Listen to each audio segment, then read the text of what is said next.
Bismillahirrahmanirrahim. Assalamualaikum warahmatullahi wabarakatuh. La hadatana min Mustafa Rasulullah sallallahu alaihi wasallam.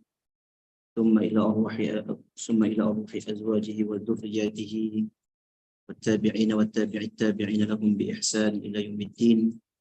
Wa ila arwahi abaina wa ummahatina wa limasyayikhina wa li jami'il muslimina wal muslimat. Khususan ila ruhil marhum musannif rahimahullahu ta'ala. Al-Fatihah. A'udzu billahi minasyaitonir rajim. Bismillahirrahmanirrahim. Alhamdulillahi rabbil alamin. Arrahmanir rahim. Maliki yaumiddin. Iyyaka na'budu wa iyyaka nasta'in. Ihdinas siratal mustaqim. Siratal ladzina an'amta 'alaihim ghairil maghdubi 'alaihim waladdallin.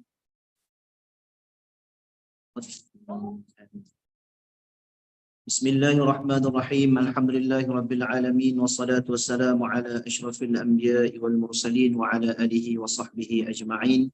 Allahumma aftah alaina hikmataka wa anshur alaina min khazaini rahmatika ya arhamar rahimin. Allahumma arina al-haqqa haqqan warzuqna ittiba'ah wa arina al-batila batilan warzuqna ijtinabah. Nawaitu at-ta'allum wa at-ta'lim wa at-tadhakkur wa at-tadhkir wa an-naf' wa intifa' wal-ifadata wal-istifadah wa hatha ala tamassuk wal-hatha ala tamassuki bi kitabillah wa sunnati rasulih wa ad-du'a ila al-huda wa ad-dalalah ala al-khair ibtigha'a wajhillahi wa mardatihi wa qurbihi wa thawabihi amin ya rabbal alamin. Subhanaka la ilma lana illa ma 'allamtana innaka antal alimul hakim. Rabbi shrah li sadri wa yassir li amri wahlul 'uqdatam min lisani yafqahu qawli wa la hawla wa la quwwata illa billahil 'aliyyil 'azim. Wa amma ba'du. Alhamdulillah, kita sama-sama mengucapkan syukur pada Allah Subhanahu wa taala dengan izinnya dan limpah kurnianya. Alhamdulillah, pada pagi yang penuh barakah ini kita dapat sama-sama ada dalam kuliah umumi iaitu untuk kali pertamanya pada pagi ini, pada hari ini. InsyaAllah dengan pengajian kelas tafsir Al-Quran yang kita akan jadikan pengajian umumi ini, kuliah umumi ini, tafsir Al-Quran iaitu tafsir Al-Munir yang dikarang oleh Fadilatul Doktor Almarhum Dr. Wahbah bin Mustafa Az-Zuhaili rahimahullahu ta'ala, yang terkenal nama kitabnya itu Tafsir Al-Munir. Jadi insyaAllah kita akan mulakan pengajian pada pagi ini. Sebagai permulaannya, mukadimahnya, kita akan melihat sedikit kandungan awal daripada penulisan pengarang kitab iaitu Almarhum Dr. Wahbah Zuhaili. Kita ambil kefahaman dan juga manfaat daripada mukadimah kitab Tafsir Al-Munir ini, iaitu dengan menyatakan maksud tujuan beliau menulis pengarang kitab dan juga manfaat untuk dijadikan sebagai pengajian dalam bidang tafsir ini, secara khususnya dalam kita memahami kandungan ayat-ayat Al-Quran Karim secara berdasarkan kepada penulisan kitab tafsir yang muktabar yang ditulis oleh Wahbah Zuhaili rahimahullah ta'ala, adalah merupakan daripada himpunan kitab-kitab tafsir yang ditulis oleh para ulama mufassirin. Jadi insyaAllah dengan mengambil barakah manfaat daripada kitab ini, kita mulakan dengan pendahuluan pengarang. Qala musannif rahimahullahu ta'ala wa nafa'ana bi'ulumihi fid darain amin ya rabbal alamin. Bismillahirrahmanirrahim. Segala puji-pujian bagi Allah yang telah menurunkan Al-Quran kepada baginda Nabi Muhammad sallallahu alaihi wasallam yang amanah. Selawat dan salam ke atas junjungan Nabi Muhammad sallallahu alaihi wasallam yang diutuskan oleh Allah Subhanahu wa taala sebagai rahmat kepada seluruh alam. Saya bacakan kandungan awal kitab Tafsir Munir ini. Sesungguhnya, kata musannif, tidak ada sebuah kitab yang dapat mendapat perhatian sedemikian hebat dan juga menandingi kehebatan dan kelebihan yakni kitab Al-Quranul Karim. Sehingga kan beliau menyebut bahawa ditulis beratus-ratus buah kitab ataupun dikarang beratus-ratus buah kitab untuk menjelaskan tentang kandungan Al-Quran, menjelaskan tentang kelebihan Al-Quran, untuk menjelaskan tentang maksud-maksud Al-Quran yang berkaitan dengan ilmu Al-Quran. Yang sudah pasti Al-Quran adalah merupakan sumber utama inspirasi kepada seluruh para ulama secara khususnya dan kepada seluruh umat Islam amnya dari semasa ke semasa. Maka dengan sehubungan itu, kata musannif, saya memuatkan dalam karya tafsir ini berbagai jenis ilmu pengetahuan yang bersumberkan Al-Quran, iaitu selari dengan tuntutan zaman dan budaya ilmu pengetahuan, iaitu dengan menggunakan bahasa yang mudah. Maksudnya musannif menyatakan bahawa beliau menulis, mengarang kitab tafsir ini dengan bahasa yang mudah, dalam bentuk analisis yang dibuat secara ilmiah, menyeluruh dan menumpukan kepada matlamat objektif utama, iaitu penurunan Al-Quranul Karim. Dan beliau, yakni musannif, juga menyatakan bahawa beliau cuba untuk mengelak daripada kandungan tulisan kitab ini daripada perbahasan, perbincangan yang terlalu panjang ataupun yang menjemukan, yang membosankan. Maksudnya terlalu panjang perbahasannya itu, yang menyebabkan tidak menjadi objektif fokus utama dalam perbahasan kitab tafsir.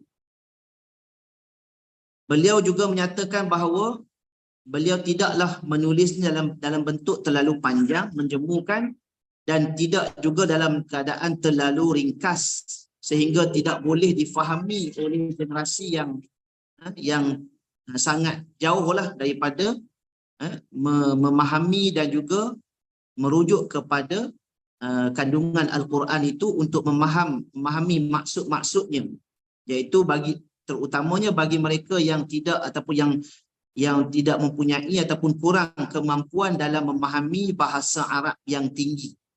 Maksudnya kalau kita rujuk kepada Al-Quran ini, maksudnya kalau sekiranya nak dibahaskan, nak difahami daripada ayat-ayat Al-Quran dengan bahasanya itu, maksudnya bahasanya sangat tinggi, tak boleh difahami melainkan daripada orang yang belajar bahasa Arab secara mendalam dengan tafsir-tafsirnya, dengan ulum Quran dan sebagainya. Jadi diringkaskan, dipermudahkan.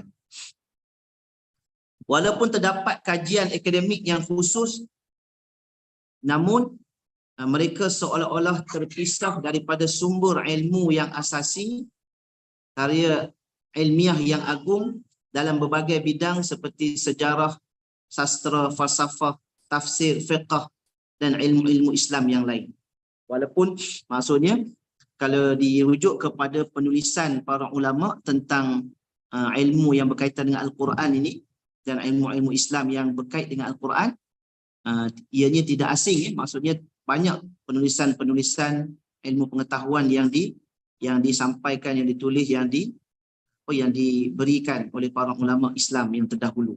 Namun kalau kita nak rujuk, kita nak membacanya, lebih-lebih lagi kalau dirujuk kepada kitab-kitab turas, maksudnya kita mungkin agak sukar untuk nak memahaminya kerana ditulis dalam bahasa Arab. Kalau kita rujuk kepada perbahasan tentang tafsir ini, ulama menyebut bahawa ianya dibahagikan kepada tiga bahagian lah, tiga peringkat. Pertamanya tafsir yang telah dilakukan, yang telah dilaksanakan oleh ulama mutaqaddimin, ulama yang terawal, yang terdahulu, iaitu bermula daripada zaman sahabat radhiyallahu anhum ajma'in, zaman tabi'in, kemudian zaman tabi'ut tabi'in. Jadi kita sebut daripada selepas kewafatan Nabi SAW, iaitu bermula zaman sahabat itu, sehinggalah zaman tabi'ut tabi'in itu, sehingga pada kurun yang ketiga, iaitu 300 tahun yang terawal, iaitu tabi'in, tabi'ut tabi'in.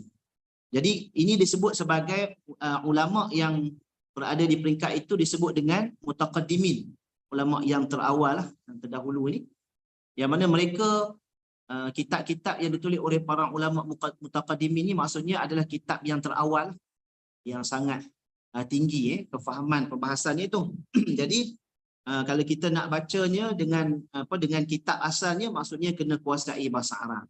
Bahkan Al-Quran itu sendiri dalam bahasa Arab kan. Jadi bermaksudnya tak mampu. Kemudian datang ulama mutaakhirin. Mutaakhirin iaitu selepas masuk kurun yang keempat, maksudnya masuk kurun yang keempat 400 tahun yang pertama, sehinggalah beberapa tahun selepas itu disebut dengan golongan ulama mutaakhirin. Jadi datang mereka menjelaskan, menerangkan, menulis kitab-kitab tafsir Al-Quran ini, sehinggalah dibahagikannya dengan mengikut bab-bab tertentu yang insya-Allah kita akan sebut nanti dalam keterangan berikutnya. Sehingga ada yang bahas daripada sudut bahasa, ada yang bahas daripada sudut balaghah, ada yang bahas daripada sudut fiqh, ada yang bahas daripada sudut hukum dan sebagainya. Itu mutaakhirin. Kemudian datang lagi zaman selepas itu, iaitu zaman ulama terkinilah, zaman moden hari inilah. Itu dia dipermudahkan bahasanya, penulisannya, seperti yang kita dapati pada hari inilah, iaitu kitab tafsir Al-Munir ini dipermudahkan tulisannya tu, dan diterjemahkan kitab-kitab tafsir itu sebahagiannya diterjemahkan ke dalam bahasa Melayu, ataupun diadakan tafsir dalam bahasa Melayu. Jadi maka menjadi mudahlah untuk kita mendalami ilmu Al-Quran itu sendiri.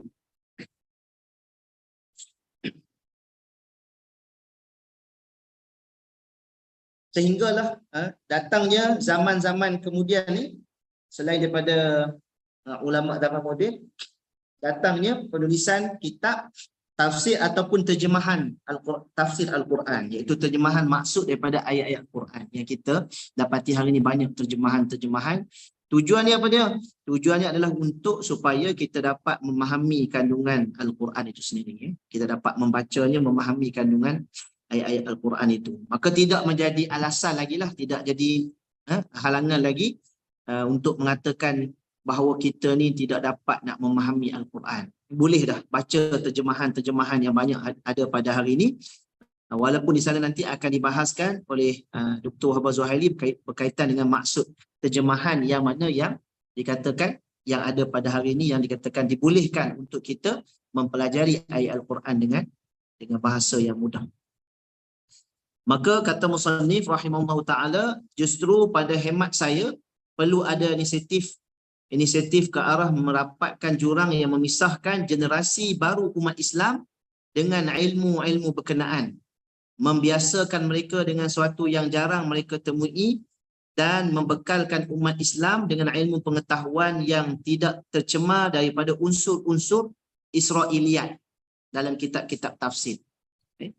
Untuk makluman semua juga, bahawa dalam kitab tafsir ni ada satu ketika dahulu dinukilkan ataupun dinakalkan dalam kitab-kitab tersebut, iaitu cerita-cerita Israiliyat daripada Bani Israel.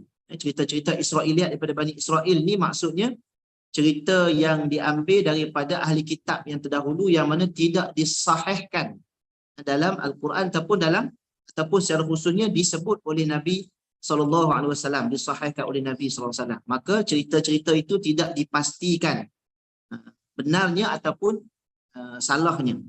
Maka kena berhati-hatilah daripada menceritakan Israiliyat yang mana perkara itu sekiranya ianya bercanggah dengan asas-asas ataupun dasar-dasar ilmu Islam. Maka dalam kitab tafsir ada juga termasuk Israiliyat. Maka para ulama yang menulis kitab-kitab tafsir yang hari ini, antaranya Dr. Wahbah Zuhaili, beliau memastikan bahawa tidak dimasukkan Israiliyat dalam kitab tafsir. Kemudian seterusnya, memberi respon terhadap tuntutan kehidupan semasa. Oleh kerana ianya ditulis dalam keadaan hari ini, zaman sekarang ini, maka melihat kepada tuntutan kehidupan semasa ni sesuai dengan apa yang nak diamalkan, dilaksanakan. meraihkan asas-asas pemikiran yang selari dengan kecenderungan individu serta memberi penumpuan kepada asas-asas pemikiran yang yang harmonis, yang tepatlah, yang sesuai. Oleh itu kita perlu meneliti sumber-sumber asli yang cuba dimasukkan ke dalam karya-karya tafsir yang mana akan menyebabkan ianya tidak berlaku kesahihan ataupun berlakunya pencampur aduk yang perkara yang tidak tepat, yang tidak benar tersebut.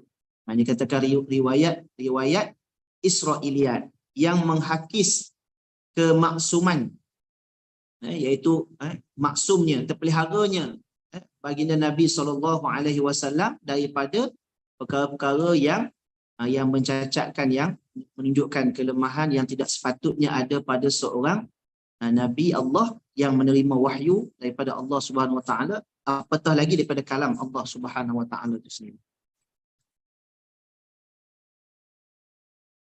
Baik, apa tujuan utama kitab tafsir ini ditulis oleh pengarang musannif Wahbah Zuhaili rahimahullah taala, iaitu menghubungkan setiap individu muslim dengan kitab Allah.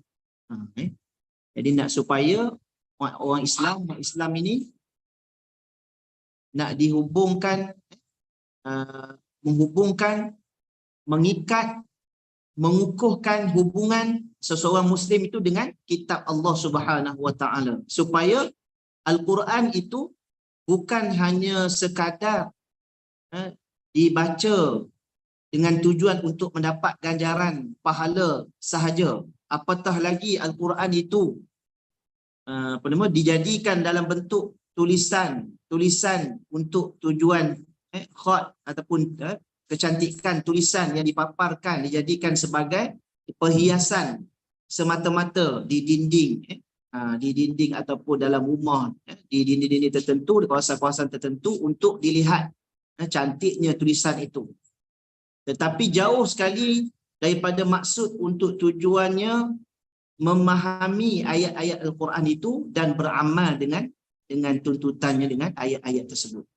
Itu nak mengembalikan semula supaya Al-Quran ini diikat dalam hati umat Islam dan juga dijadikan sebagai benar-benar Al-Quran itu sebagai panduan amalan dalam kehidupannya. Disebut sebagai perlembagaan hidup masyarakat. Terutamanya secara khususnya kepada umat Islam lah, amnya kepada manusia. Lantaran itu kata musannif, beliau tidak memperincikan permasalahan hukum hakam fiqh dalam maknanya yang terlalu mendalam, hanya yang diketahui oleh ulama fiqh sahaja.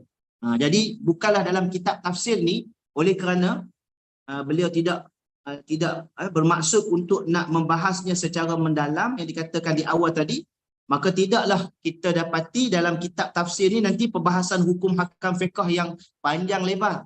Sebab kalau perbahasan hukum fiqh yang panjang lebar itu, kita boleh rujuk secara khususnya dalam kitab fiqh. Kerana di sini beliau akan mendatangkan beberapa intipati, ringkasan, ataupun kita sebut khulasah, kesimpulan daripada maksud hukum hakam yang dibahaskan dalam ayat-ayat tersebut. Adapun detailnya fiqh itu kita boleh buka pengajian ataupun dalam penulisan kitab fiqh. Kerana di sana telah disebut bahawa ada ulama yang mengarang kitab tafsir yang mengkhususkan perbahasannya tentang hukum-hukum. Sebagai contoh, yang ditulis oleh Imam Qurtubi rahimahullahu taala dalam kitab tafsir Qurtubi itu perbahasannya tentang hukum hakam dalam ayat-ayat Al-Quran itu. Maka kata musannif, saya menggunakan pendekatan menerangkan hukum hakam yang dipetik daripada Al-Quran dengan pengertian yang lebih bersifat umum, ataupun yang lebih umum sifatnya itu. Pendekatan ini memerlukan kepada penelitian yang lebih mendalam berbanding kefahaman secara biasa terhadap hukum hakam, iaitu hukum-hukum yang berkaitan dengan akidah, akhlak, manhaj, tingkah laku dan perlembagaan yang umum. Jadi akan dibahas secara umum berkaitan dengan perkara asas dalam agama, iaitu berkaitan dengan akhlak, berkaitan dengan akidah, akhlak, itu manhaj, tingkah laku, itu apa berkaitan dengan tasawuf itu, kemudian berkaitan dengan hukum hakam yang disebut secara umumnya, perlembagaan secara umumnya. Bahkan segala faedah yang dapat dipetik daripada ayat Al-Quran melalui keterangan, gambaran, isyaratnya sama ada berkaitan dengan pembinaan masyarakat bagi semua masyarakat, bagi semua lapisan masyarakat. Yang mana untuk tujuannya supaya dapat mengambil manfaat, iaitu kebaikan dunia dan juga akhirat. Sebagaimana ataupun selari dengan firman Allah Subhanahu wa taala, a'udzubillahi minasyaitonirrajim, dalam surah Al-Anfal, suratul Anfal ayat 8, surah yang ke-8 ayat 24.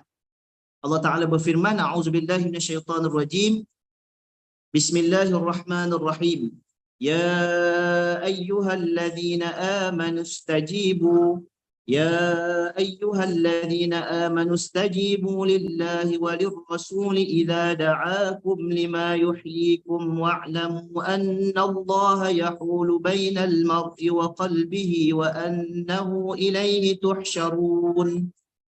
Sadaqallahul Azim, yang bermaksud, wahai orang-orang yang beriman, sahutlah seruan Allah dan Rasulnya apabila dia menyeru kamu kepada perkara yang menghidupkan kamu, dan ketahuilah bahawa Allah adalah pengantara yang memantau gerak hati hambanya.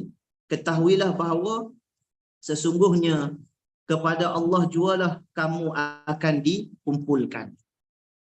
Itu antara maksud yang dikatakan perintah supaya kita menyahut seruan Allah Subhanahu wa taala, iaitu antaranya kita memahami maksud daripada ayat-ayat Al-Quran, pelajari ayat Allah Subhanahu wa taala ini untuk apa? Untuk kita mematuhi perintah-perintah Allah Subhanahu wa taala.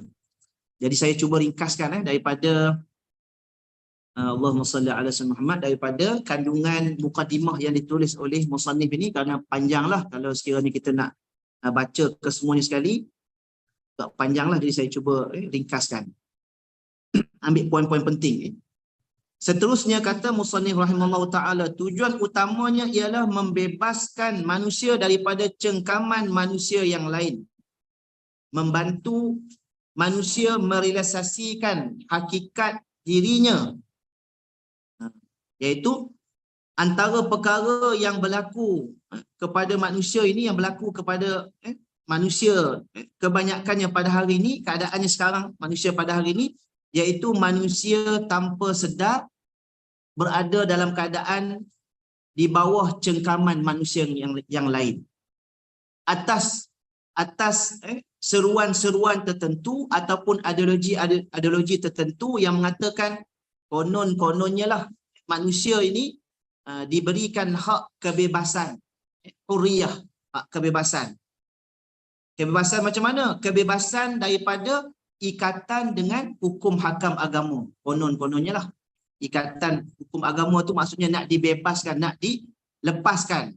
Jadi tanpa disedari ataupun disedari tapi sengaja dilakukan sehingga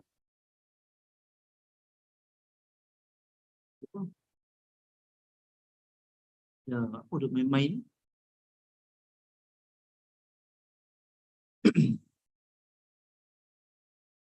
Allahumma salli ala sayyidina Muhammad wa ala sayyidina Muhammad.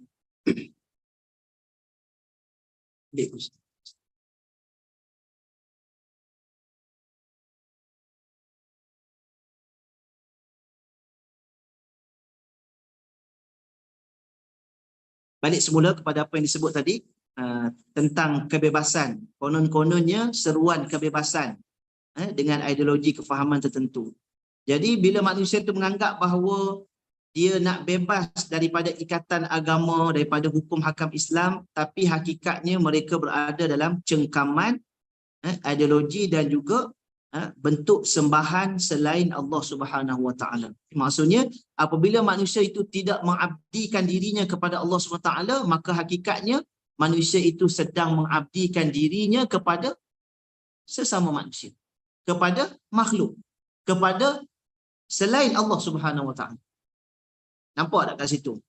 Jadi dengan halusnya, dengan liciknya mereka merancang maksud tujuan menyeru kepada kebebasan itu, tapi hakikatnya mereka berada dalam cengkaman, hakikatnya berada di bawah penguasaan manusia itu sendiri, tidak di bawah ibadah kepada Allah, dalam bentuk ibadah kepada Allah Subhanahu Wa Taala. Apa yang berlaku ketika itu adalah iaitu mereka sedang tidak menyembah Allah, tetapi yang mereka sembah adalah taghut. Itu yang selain Allah Subhanahu Wa Taala itu adalah taghut, iaitu golongan yang manusia ataupun selain Allah yang melampaui batas. Yang dikatakan melampaui batas itu maksudnya mereka tidak mengikut batas hukum hakam yang ditetapkan oleh Allah Subhanahu Wa Taala. Mereka sendiri mengada-adakan hukum di sisi mereka. Itu taghut. Mengatasi kepentingan golongan taghut, disebut oleh musannif. Bukannya mengikut taghut, bukan berada di bawah sembahan taghut ini, wal-iyazubillah, ataupun para pemerintah diktator, sebagaimana yang disebut oleh baginda Nabi SAW, fasa maksudnya tempoh masa yang akan dihadapi umat Islam, iaitu yang sedang sekarang inilah, yang ketika itu disebut oleh Nabi SAW bahawa akan dihadapi. Maka kita hari ini telah sedang menghadapi fasa tersebut, iaitu berada di bawah pemerintahan diktator yang mana mulkan jabarian disebut, kerajaan pemerintah yang diktator, yang bersifat memaksa, menekan untuk mengikut telunjuk mereka, mengikut kehendak mereka, bukan mengikut hukum hakam Allah Subhanahu Wa Taala yang tetapkan sendiri, yang Allah Subhanahu Wa Taala sendiri perintahkan.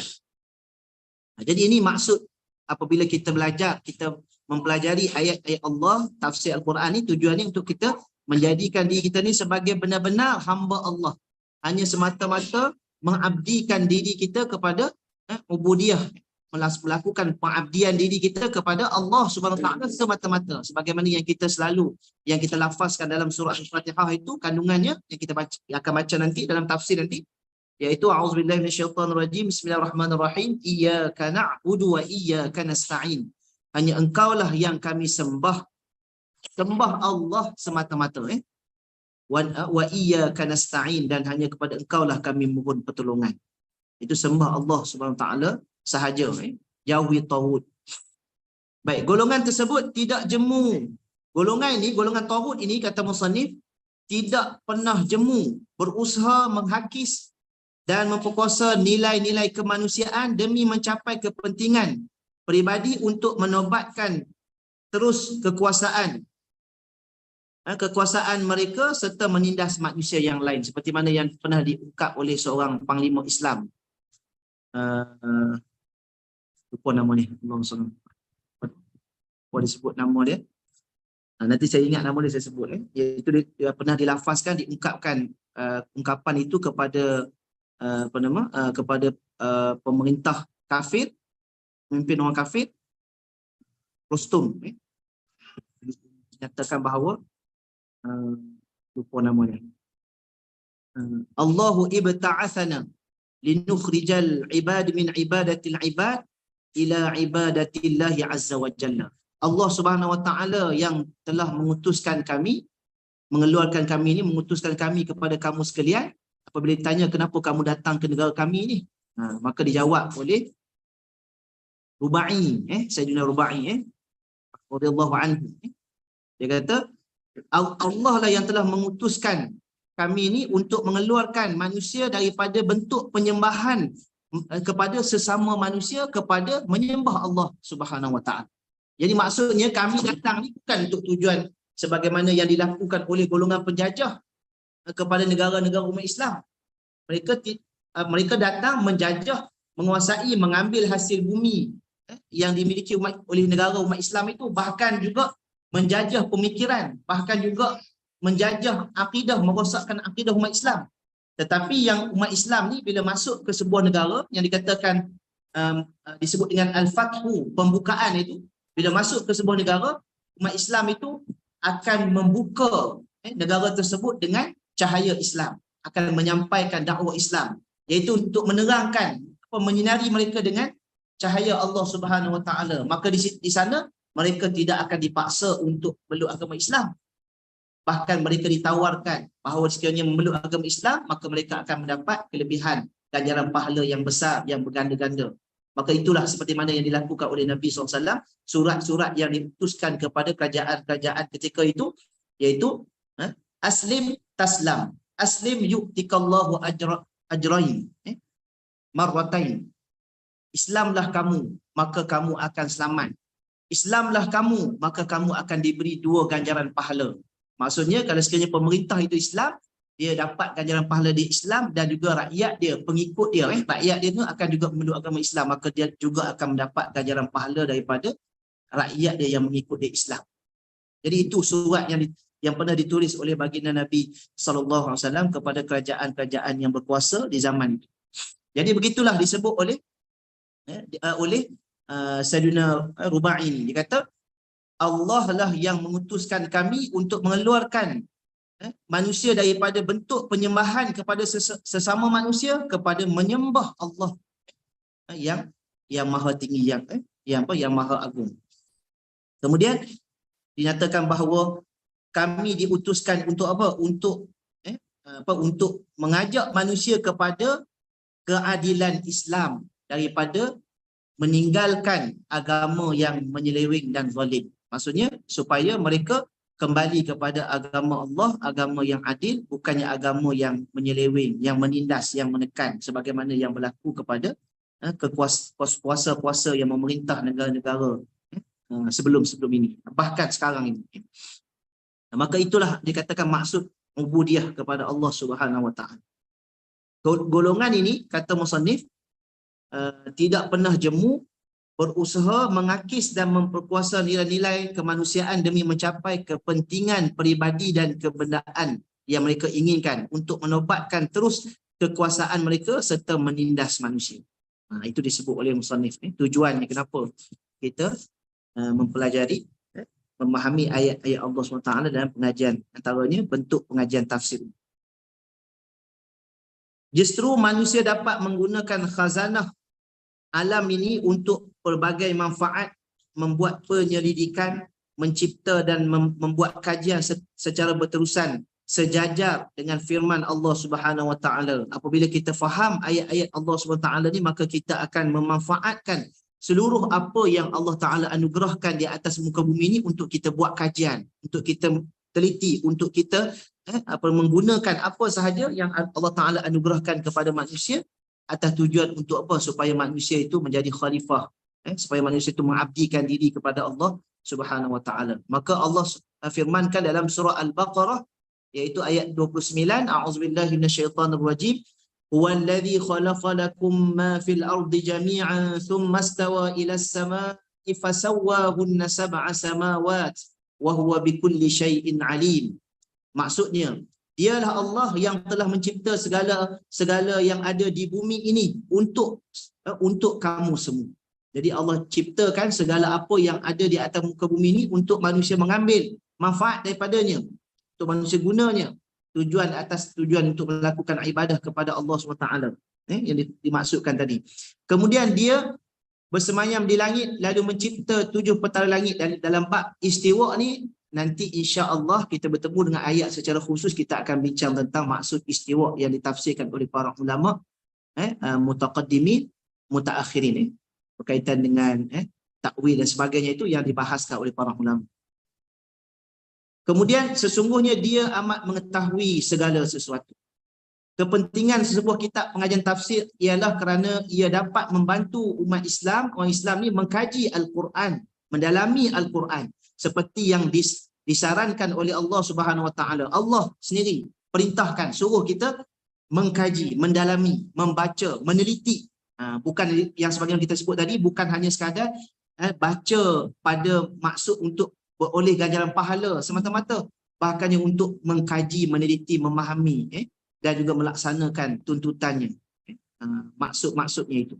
Iaitu firman Allah Ta'ala dalam surah Sad, surah 38 ayat 29, a'udzubillahi minasyaitonirrajim, kitabun anzalnahu ilaika mubarakun liyadabbaru ayatihi waliyatadhakkara ulul albab. inilah sebuah kitab agung yang kami turunkan kepada kamu agar kamu mempelajari ayat-ayatnya dan supaya orang-orang yang punya akal fikiran mendapat peringatan. Itu disebut oleh Allah Subhanahu Wa Taala secara khusus dalam ayat ini, liyadabbaru ayatih, supaya ayat itu ditadabburkan. Ayat itu maksudnya apa? Dipelajari, difahami, maksudnya dipelajari ayat-ayat itu. Kalau kita tengok dalam sedikit huraian sedikit tentang ayat Al-Quran, liyadabbaru ayatih, iaitu Allah Ta'ala mendatangkan dengan menggunakan fi'il mudhari' dan kemudiannya mendatangkan juga dengan mendatangkan dalam bentuk jamak, iaitu waw alif, itu menunjukkan bahawa ianya dalam bentuk berterusan, ia dalam bentuk dalam keadaan bersungguh-sungguh dan berterusan untuk diteliti, dipelajari ayat-ayat ini. Kemudiannya dengan menggunakan jamak itu maksudnya iaitu kamu sekalian, diperintahkan untuk umat Islam sekaliannya mempelajari ayat-ayat Al-Quran itu. Walaupun awal itu Allah Ta'ala mendatangkan ayat khitab ilaika, khitabnya ilaika, kepada kamu, iaitu kepada baginda Nabi SAW, kerana memang Al-Quran itu diturunkan kepada Nabi SAW, namun ianya juga maksudnya diturunkan kepada seluruh umat baginda Nabi SAW untuk ditadabbur, dihayati, dipahami, diamalkan ajaran-ajarannya. Dan juga untuk apa? Untuk mempunyai, dan juga untuk mengambil peringatan-peringatan daripada ayat-ayat tersebut bagi mereka yang mempunyai akal fikiran, iaitu ulul albab. Dalam ayat yang lain sebut ulil albab, maksudnya orang yang mempunyai akal fikiran. Allahumma salli ala sayyidina Muhammad wa ala alihi wasallam. Baik. Saya cuba ambil ringkasan lagi ni. Banyak ni nak baca. Ambil ringkasan ni. Baik. Okey, ambil pertengahannya. Karya tafsir ini merupakan gandingan antara sumber-sumber maksur. Ini sedikit penjelasan tentang bentuk tafsir Al-Quran. Disebut apa? Sumber-sumber yang maksur. Apa maksud ni? Maksur ni, iaitu maksur ni yang diriwayatkannya dalam bentuk yang terpelihara, iaitu yang diambil daripada riwayat-riwayat yang sahih. Iaitu kalau kata maksur, disebut dengan bentuk tafsirnya itu at-tafsiru bil maksur, tafsir dengan menggunakan riwayat yang maksur, yang terpelihara, yang sahih, iaitu menggunakan ayat tafsir dengan ayat Al-Quran, tafsir dengan hadis-hadis Nabi SAW. Maka menjelaskan ayat-ayat itu, menjelaskan ayat. Hadis-hadis itu menjelaskan maksud ayat-ayat Al-Quran tersebut. Itu tafsir bil maksur, itu dengan riwayat al-maksur. Ada juga tafsir bil maqul, iaitu tafsir dengan menggunakan akal. Bukan maksud. Menggunakan akal tu maksudnya nanti kita buka tafsir, kita baca tafsir ni, kita kata, oh dia ni menggunakan akal dia. Bukan begitu maksudnya.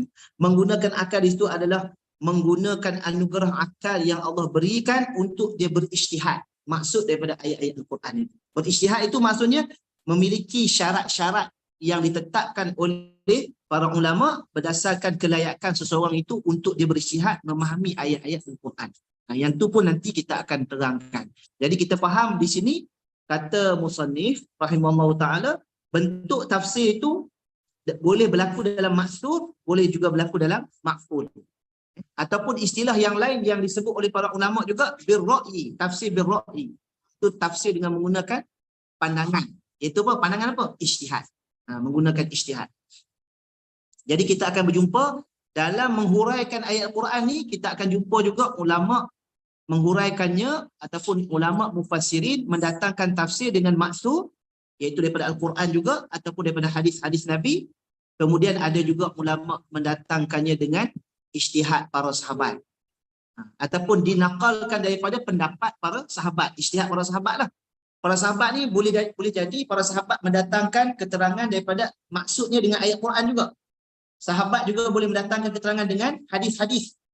Sahabat juga boleh mendatangkan keterangannya dengan ijtihad, pandangan dia yang difaham sebagaimana yang diajar oleh Nabi SAW kepada para sahabat radhiyallahu anhum. Begitu, diterangkan, dijelaskan. Jadi ia dipetik daripada karya-karya ataupun penulisan-penulisan tafsir mu'tabar, sama ada yang klasik, yang turas, yang lama, yang terdahulu, ataupun yang moden, yang hari inilah, yang semasa. Juga penulisan yang berkaitan dengan ulum Quran seperti sejarah, asbab nuzul, tentang tata bahasa yang disebut dalam bahasa Arab ni i'rab, juga ada keadaannya perlu dijelaskan oleh ulama tentang ilmu tersebut. Itu ulum Quran sedikit, seperti sejarahnya, asbab nuzul kena terang juga, asbab nuzul kerana ada ayat yang mempunyai asbabun nuzul, sebab turun. Nanti akan dijelaskan apa itu sebab turun dan bagaimana dia katakan contoh-contoh bentuknya sebab turun. Ataupun i'rab. I'rab itu untuk memahami maksud yang tepat daripada ayat-ayat Al-Quran dengan bahasa Arabnya, dengan ilmu bahasa Arabnya. Itu pun dijelaskan oleh para ulama mufassirin. Tapi semua perkara ini ulama dah rungkai, ulama dah tulis, dah huraikan, dah permudahkan. Jadi hari ni, bagi sekejap contoh ini contoh di depan saya ni, tengok live tak tahu ada kata. Depan saya ni contoh macam kitab yang dikatakan tafsir terjemahan ataupun tafsir ma'ani daripada ayat Quran ni, disebut Al-Quranul Karim wa tarjamatu ma'anihi ila lughah Indonesia sebagai contoh, ataupun ila lughah Malayuwiyah Malaysia sebagai contoh, ataupun dalam bahasa Melayu Malaysia kan. Jadi terjemah makna. Sebab apa? Nanti akan dibahaskan apa perbezaan terjemah kalimah, terjemah huruf dengan terjemah makna. Ada beza Kalau terjemah makna, ia adalah ringkasan daripada tafsir. Ringkasan maksud dipermudahkan, diringkaskan untuk mudah dibaca dan dipahami. Tapi kalau terjemah huruf, terjemah kalimah, itu tak boleh. Terjemah huruf kalimah, dia tidak akan tepat seperti mana tepatnya ayat-ayat Al-Quran itu. Kerana dia ada ilmu balaghahnya kan, dia ada ilmu bahasa Arabnya kat situ. Bahasanya panjang. Jadi kalau hari ni orang kata, oh tak boleh nak faham Al-Quran sebab apa? Sebab saya tak kuasai bahasa Arab. Itu alasan je. Sebenarnya sebab dah ada terjemah maknanya. Kita boleh baca dengan mudah, fahami maksudnya daripada ringkasan tafsir. Jadi kalau kita nak baca tafsir-tafsir yang muktabar, nak kena terjemah dulu kan. Macam contoh kitab tafsir Munir ni kan. Ni terjemah kitab tafsir Munir ni yang kita rujuk ni. Diterjemahkan tafsir Munir ni daripada oleh Persatuan Ulama Malaysia. Jadi boleh kita beli, kita boleh baca, boleh buat bacaan, murajaah dan sebagainya. Dah diterjemahkan pun daripada bahasa Arab kan. Ini tafsir moden zaman kita hari ni lah. Tapi kalau nak rujuk tafsir, terjemah kitab tafsir turas yang lama dulu seperti kitab tafsir Ruhul Ma'ani, Imam Zamakhsyari bagi contoh kan. Payahlah kita nak cari terjemahan dia. Wallahu a'lam, tak pastilah sama ada terjemah ataupun tidak. Dan yang tu kita kata orang yang takhusus lah takhusus dalam bidang tafsir, dia nak jadi seorang ulama yang boleh menafsirkan Al-Quran, bolehlah belajar kitab tu kan. Tapi kita ni nak faham dan beramal dengan Al-Quran ni tak perlu tak perlu nak kena rujuk kitab-kitab yang tinggi tu kan. Ada lagi kitab-kitab yang lain, Tafsir Qutubi, Jami' Ahkam Al-Quran, Tafsir Ibnu Katsir, banyak lagi lah antara bentuk-bentuk tafsir yang saya tak ingat kesemuanya, nama-nama banyak tafsir. Jadi sebagai ringkasan je daripada menjelaskan tentang ilmu tafsir dan penulisannya. Jadi kata musannif, ini semua membantu pemahaman maksud ayat-ayat Al-Quran. Di samping itu saya tidak bercadang untuk menyenaraikan seluruh pandangan ulama tafsir dalam kitab ini. Kalau nak senaraikan pun panjang kan. Jadi hanya diambil yang utama, poin-poin utama. Dia dalam bab ilmu ni, dalam bab dia panggil adab untuk ilmu ni, kita bukan nak disuruh untuk banyak riwayat kan. Kita bukan nak disuruh untuk banyak nakalan. Daripada sekian ulama sebut. Semua ulama dia hafal, semua pandangan ulama dia senaraikan. Kan? Tapi bila pergi kepada pengamalan, kat mana pengamalan? Tak ada pengamalan. Itu beratlah kan. Jadi maksudnya kita bukan nak jadi orang yang hebat, yang terror ataupun wal'iyazubillah yang mahir dalam menakalkan pandangan, tetapi kita nak jadi orang yang beramal dengan tuntutan. Itu maksud dia. Nanti kita akan belajarlah tentang istilah ulama yang menyebut tentang kaedah fiqh. Antara disebut al-ibrah bi umumil lafzi la bi khususis sabab. Antara kita akan belajar nanti kita akan sebut. Ibrah itu pengajaran itu diambil dengan lafaz yang umum, tidaklah secara sebab yang khusus. Pengajaran dia untuk apa? Untuk difahami dan diamalkan, dilaksanakan. Nanti jangan jadi orang yang mahir, yang hebat, yang menghafal banyak riwayat, tetapi tengok pengamalan jauh. Orang kata apa? Ke laut. Tak boleh lah kan. Wal'iyyazubillah. Sepatutnya kita ni jadi orang yang beramal dengan apa yang kita belajar. Kan nak tunjuk kata kita pandai.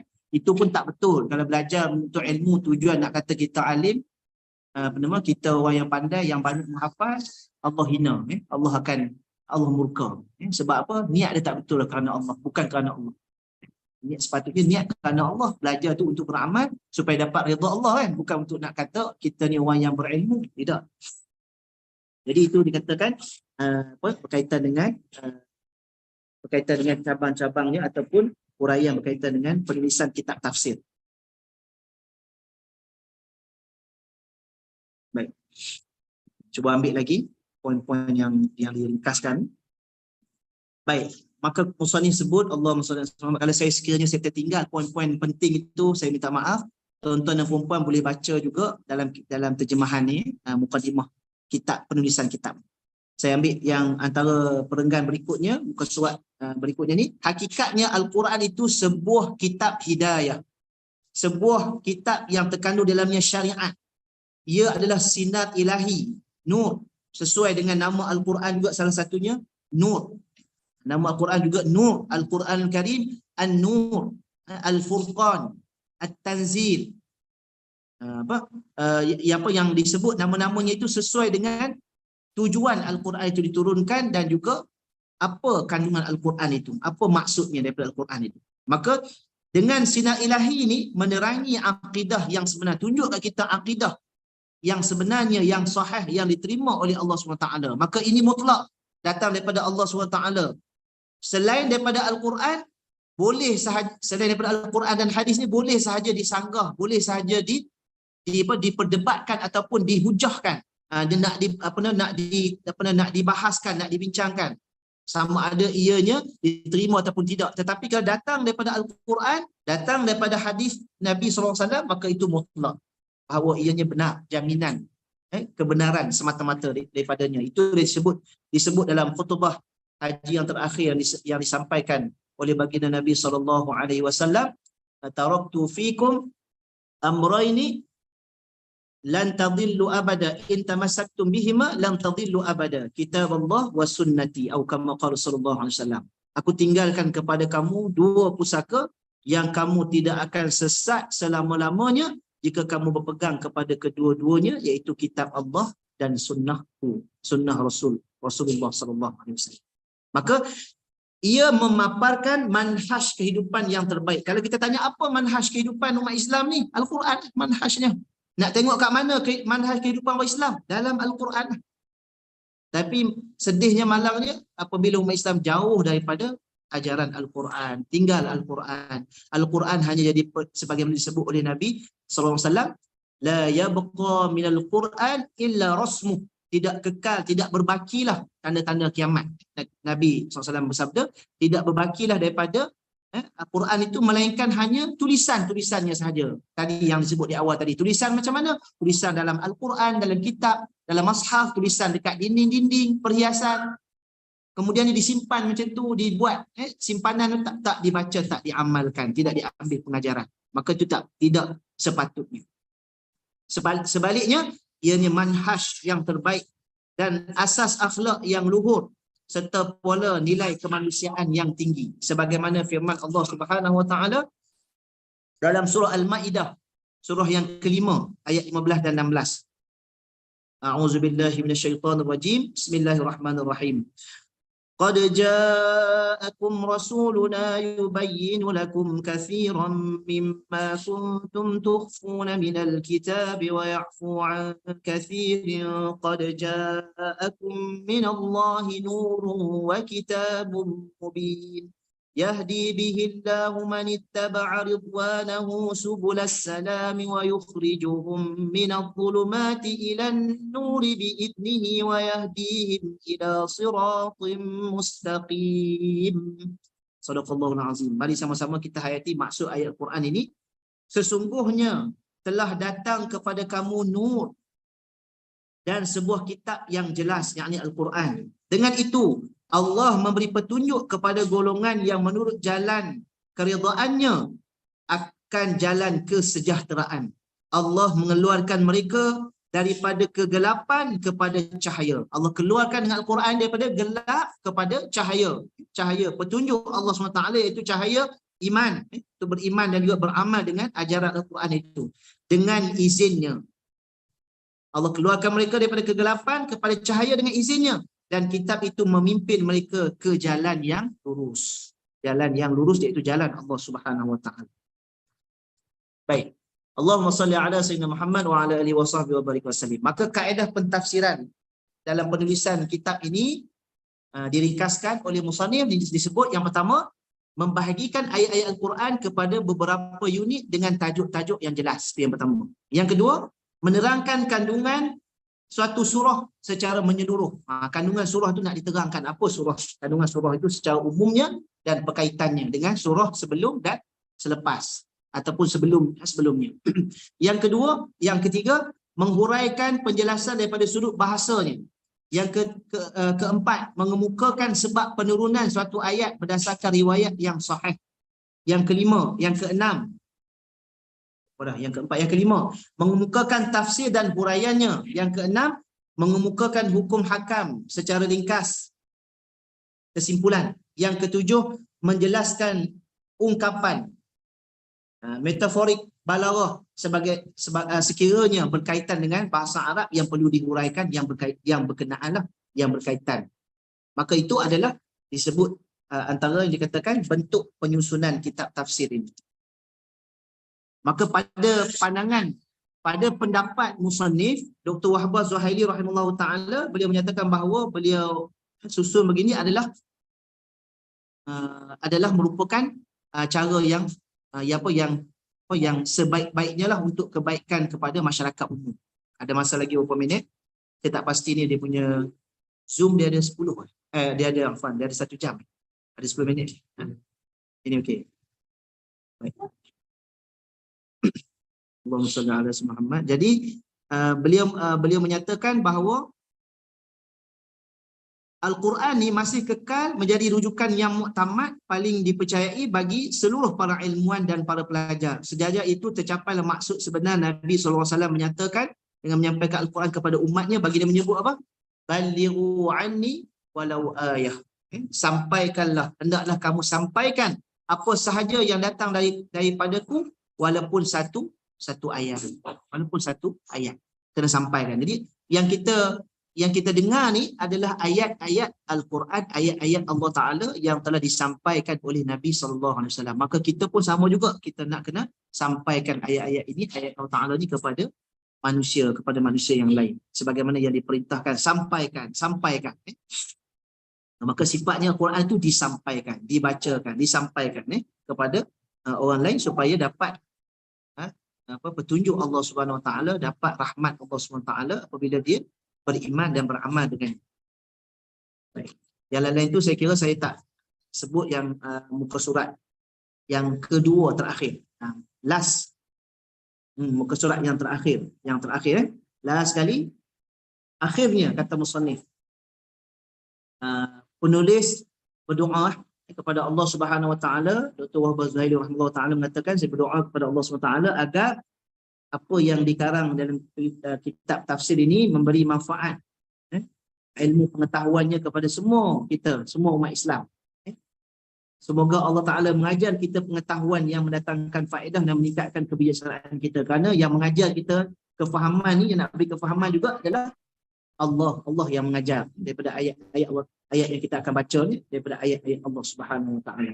Semoga penulis berdoa, semoga Allah Subhanahu Wa Ta'ala menerima amalan yang baik ini dengan mudah-mudahan diberi ganjaran pahala yang besar, diberi hidayah petunjuk kepada manusia, taufiknya untuk beramal dengan keseluruhan ajaran Islam yang telah disimpulkan tadi, kandungannya yang berbentuk perlembagaan, akidah, hukum hakam, akhlak dan sebagainya itu dapat diamalkan dalam kehidupan kehidupan kita seharian sepanjang masa sehinggalah bertemu Allah Subhanahu Wa Taala. Dalam hal ini, hadis yang diriwayatkan oleh Imam Bukhari dan Muslim daripada Sayyidina Uthman bin Affan radhiyallahu anhu menjadi panduan kepada kita semua bahawa Rasulullah sallallahu alaihi wasallam bersabda, "Khairukum man ta'allama al-Qur'ana wa 'allamah." Sebaik-baik daripada kalangan kamu adalah orang yang mempelajari Al-Quran. Sebaik-baik daripada kalangan kamu adalah orang yang mempelajari Al-Quran kemudian mengajarnya kepada orang lain. Jadi daripada hadis ini memberi maksud hadis sahih yang diriwayatkan oleh Imam Bukhari daripada rawi a'lanya, rawi paling tingginya itu Sayyidina Uthman bin Affan radhiyallahu anhu. Maksudnya muktamad. Kesimpulannya, kalau ilmu yang kita nak belajar, yang paling utama ilmu kita belajar adalah ilmu Al-Quran. Kerana Nabi SAW dah sebut, sebaik-baik daripada kalangan kamu adalah orang yang belajar Al-Quran. Belajar Al-Quran tu maksudnya belajar memahami, membaca dan memahami ayat Al-Quran dan beramal dengan ajaran Al-Quran itu. Ini orang yang sebaik-baik daripada kalangan manusia yang ada di atas muka bumi. Kemudian wa'allamah, dan kemudian mengajar Al-Quran itu kepada orang lain. Dah belajar, kita dah belajar, kita faham, kita nak ajak orang lain pula. Ajak orang lain itu bukan maksudnya kita ajar boleh bagi faham kat dia, tak. Kita menyampaikanlah, kita membaca, menerangkan, Allah yang akan beri kefahaman kepada dia, maka dia dapat beramal dengan ajaran Al-Quran. Maka ini adalah mutlak, yang muktamad kita kata, bahawa ilmu yang paling afdal lah. Kerana di dalamnya segala cabang ilmu terhimpun di dalam Al-Quran. Jadi bila kita belajar Al-Quran, belajar Al-Quran, ilmu Al-Quran ni maksudnya kita belajar semua cabang-cabang ilmu yang sangat luas itu. Sebab itulah tak heran sebagai kesimpulan penutup daripada muqaddimah yang dikarang oleh musannif ini, bahawa tak heranlah kalau kita rujuk zaman umat Islam yang terdahulu, kegemilangan umat Islam lah, iaitu zaman Rasulullah SAW, zaman para sahabatnya, zaman tabi'in dan atba'ut tabi'in ini, zaman imam-imam mujtahid ni, kenapa mereka begitu hebat kan? Mereka begitu terkehadapan. Umat Islam ketika itu menguasai cabang ilmu yang luas.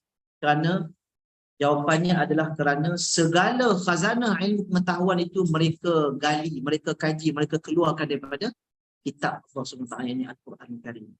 Hari ini ditanya pula, kenapa kita jauh terbelakang, terkemudian, dihinggapi dengan penyakit yang pelbagai bentuk penyakit yang merosakkan, meruntuhkan jiwa dan juga akhlak dan pelbagai lagi, termasuk akidah umat Islam. Sebab apa? Sebab jauhnya dengan ajaran Al-Quran dan beramal, dan jauhnya daripada beramal dengan Al-Quran, yang dikatakan tanda-tanda hampir berlakunya kiamat, disebut oleh Nabi SAW. Bahkan disebut dalam hadis yang terkenal, yang masyhur, yang disebut, yang disampaikan kepada kita daripada baginda Nabi SAW, iaitu wala yanzi'anna Allah min suduri aduwikum al-mahabata minkum.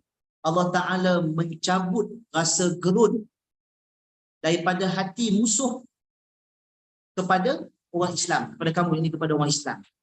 Wala yaqzifanna Allah fi qulubihimul wahan, dan Allah Ta'ala mencampakkan dalam hati kamu wahan. Itu yang semua ni tanda-tanda kiamat ni yang berlaku zaman kita hari ni lah, yang berlaku kepada umat Islam hari ni, iaitu penyakit wahan disebut.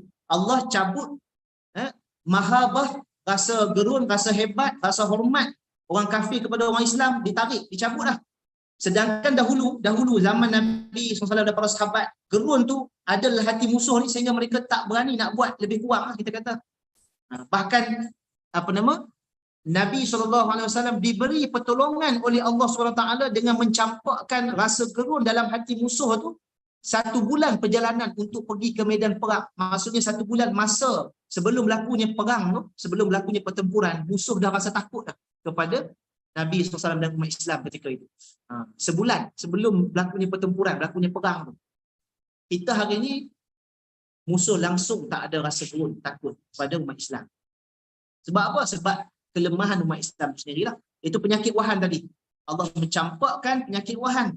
Maka para sahabat yang mendengar perkara ini bertanya, "Wamal wahnu ya Rasulullah?" Apakah wahan itu wahai Rasulullah? Maka diberi jawapan oleh Nabi SAW, "Hubbud dunya wa karahiyatul maut." Wahan itu adalah iaitu kamu cintakan dunia yang melampau dan kamu benci mati. Bila manusia, bila umat Islam ini dalam hati mereka dengan cinta kepada dunia, bukan cinta kepada Allah, bukan cinta kepada akhirat ni, bukan cinta kepada agama, ajaran Al-Quran ni, maka yang masuk dalam hati mereka ketika itu adalah cinta kepada dunia dan benci mati. Benci mati ni kalau boleh maksudnya nak lari daripada mati ya, kalau tak nak mati ya, benci mati. Maka ketika ini sebelum tu disebut oleh Nabi SAW, dinyatakan dalam hadis ni bahawa mereka itu dikerumuni oleh musuh-musuh ni seumpama orang yang lapar yang kerumuni makanan. Kadang-kadang mereka tu sangat lapar, maka mereka kerumun makanan, maka macam-macam lah mereka akan lakukan, robek sana robek sini. Macam itulah keadaan umat Islam. Maka ditanya oleh Nabi kepada Nabi SAW oleh para sahabat, adakah awamin qillatun yawma idzin nahnu ya Rasulullah, adakah ketika mana kami dikerumuni oleh musuh-musuh ketika itu, adakah jumlah kami sedikit wahai Rasulullah? Maka jawab Nabi SAW, bal antum kathirun, bal antum kathirun, bahkan kamu ketika itu jumlah kamu ramai. Hari ni ya Allah, berapa bilion umat Islam? Berapa bilion umat Islam ini? 2 bilion lebih kan? Maksudnya bukan sedikit, ramai. Tetapi walakin rusa ka rusa isail, akan tetapi kamu seperti buih-buih di lautan. Maksudnya seperti buih, maksud tidak ada kualiti, tidak ada kekuatan. Seperti buih, maksudnya sentuh yang pecah, sentuh yang pecah. Tak sentuh pun boleh pecah. Kan macam buih kan, tak sentuh pun boleh pecah. Umat Islam ni tak sentuh pun, tak usik pun dah boleh terbang habislah lawa habis umat Islam. Wallahu. Jadi marilah sama-sama kita dengan mukadimah yang dibacakan ini, kita balik semula kepada maksud untuk mempelajari Al-Quran, mendalami Al-Quran dan beramal, melaksanakan tuntutan ajaran Al-Quran dalam kehidupan kita. Sama-sama kita lah, bermula dengan diri kita, pasangan kita, isteri, suami isteri kita, dan juga anak-anak kita, zuriat keturunan kita, dan seterusnya masyarakat, insya-Allah. Jadi saya kira tak perlu saya nak sambung tentang beberapa disiplin penting ilmu berkaitan dengan Al-Quran iaitu definisi, pengertian, kaitan dengan penjelasan maksud Al-Quran itu sendiri, cara diturunkan, yang tu nanti akan datang sebab kita dah lebih masa 1 jam lah 1 jam. Jadi saya ingat untuk permulaan ni tak perlu buat 1 jam setengah lah 1 jam sudah lah malam ni untuk permulaan ni. Jadi insya-Allah akan datang dah dapat momentum, dah dapat kekuatan pergerakan ni berjalan lancar. InsyaAllah kita cuba pergi sampai masa yang mencukupi lah 1 jam setengah untuk soal jawab dan sebagainya. Jadi cukup sekadar itu. Mohon maaf atas segala kekurangan. Alhamdulillah kita dapat selesaikan mukadimah ni. Kalau ikutnya saya baca mukadimah ni, dalam kitab tulis mukadimah terjemahan ni, 1 line, 2 line, 3 line, 4 line. 4 line ni kalau nak dibaca semua memang tak sempat, tapi saya ambil poin-poin dah ringkasan. Jadi kalau nak teliti balik, digalakkan kepada tuan-tuan dan puan-puan boleh rujuk, boleh baca dan boleh murajaah semula, buat bacaan semula insya-Allah. Wallahu subhanahu wa ta'ala a'la wa a'lam. Aqulu qawli hadha wa astaghfirullahal azim li wa lakum. A'udzubillahi minasyaitonir rajim. Bismillahirrahmanirrahim. Alhamdulillahirabbil alamin wassalatu wassalamu ala asyrafil anbiya'i wal mursalin wa ala alihi wa sahbihi ajma'in. Allahumma anfa'na bima 'allamtana wa 'allimna ma yanfa'una wa zidna 'ilman wa 'amalan mutaqabbala. Allahumma ja'alna mimman yastami'una al-qawl fayattabi'una ahsanah. Rabbana iftah bainana wa bain qawmina bil haqq wa anta khairul fatihin. Allahumma arhamna bil Qur'an waj'alhu lana imaman wa nuran wa hudan wa rahmah. Allahumma dhakkirna minhu ma nusina wa 'allimna minhu ma jahilna warzuqna tilawatahu ana al-laili wa atrafan nahar waj'alhu lana hujjatan ya rabbal alamin. Rabbana atina fid dunya hasanah wa fil akhirati hasanatan wa qina adzaban nar. Subhanakallahumma wa bihamdika nashhadu an la ilaha illa anta nastaghfiruka wa natubu ilaik. A'udzu billahi minasyaitonir rajim. Bismillahirrahmanirrahim. Wal 'asri innal insana lafi khusr illa alladhina amanu wa 'amilus salihati wa tawassaw bil haqq wa tawassaw bis sabr. Wassalamualaikum warahmatullahi wabarakatuh. Jazakumullah khairan.